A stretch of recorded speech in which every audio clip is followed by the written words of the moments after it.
The package is expected to cost $1 trillion, the GOP one that is, and will include another round of stimulus checks. Pennsylvania Congressman Fred Keller joins us now to break it all down. Congressman, are we going to get a deal this week? Well, we certainly hope that we can get something done that will help get Americans back to work.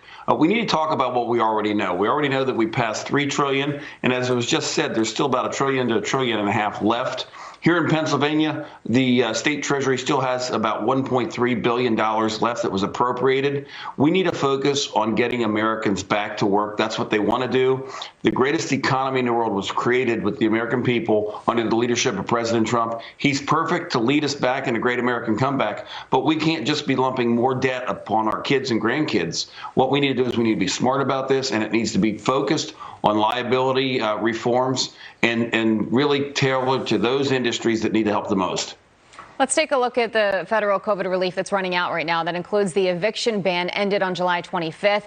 July 31st, temporary unemployment benefits end with just an asterisk here. The $600 insurance benefit ended over the weekend. And then on August 8th, the PPP ends. What of these do you think should be extended? Well, the unemployment benefits don't end for people. The additional money to pay people more not to work than to work ends. We need to be incentivizing people to get back to work. That's what they want to do. And if we do this right, we can reopen our economy. The best stimulus is a job. People want to work. So let's get them back to work. Let's put policies in place. And let's not keep it. You know, when the speaker's talking about the HEROES Act that she passed, that's strictly a messaging bill to her base during an election year. We need to put that stuff aside, and we need to make sure that what we do is focused on addressing the issues. And really hit hardest is the hospitality industry and you know, some of our farmers this year with what we've seen, you know, dairy farmers and so on. So we need to make sure we're taking care of those areas that need it most, because our kids and grandkids are going to repay this money. And that really needs to be our focus, that we're not going to be irresponsible and try and put policy things in that the Democrats are trying to do that they haven't been able to get done for years. That's not the time for this. The time for this is to get to work for the American people so that our kids can get back to school, our economy can get safely reopened, and we can do what we do best, and that's produce things in America. Okay, Congressman, but to that point, let's put up the GOP relief deal key points. Obviously, $1 trillion, another round of $1,200 stimulus checks, 70% wage replacement, and then additional funding for elementary and secondary schools. With that concern of our kids and grandkids having to pay this back in mind, does this accomplish the goals that it needs to do? In other words, getting people back to work, getting money in the people who were really directly impacted by COVID without hurting our financial future so much down the road?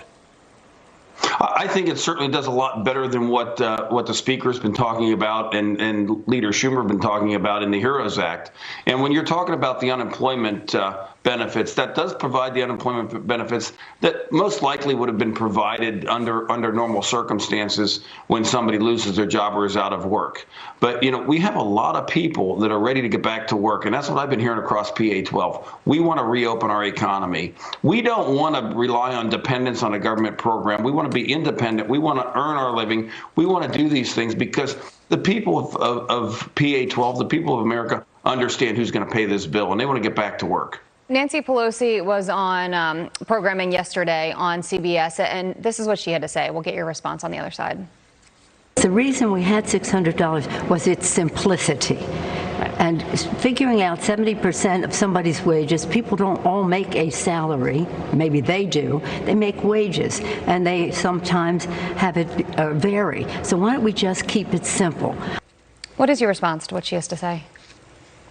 Well, again, that's the easy way out, and the Speaker tends to take that way out a lot of times. The easy way out. It's not simple. It's people's wages. She can try and mince words however she wants. The bottom line is people don't want to sit and have dependence on a government program. They want to be independent. The Speaker wants to keep people on a government program. She wants to incentivize that so that she can play to her base.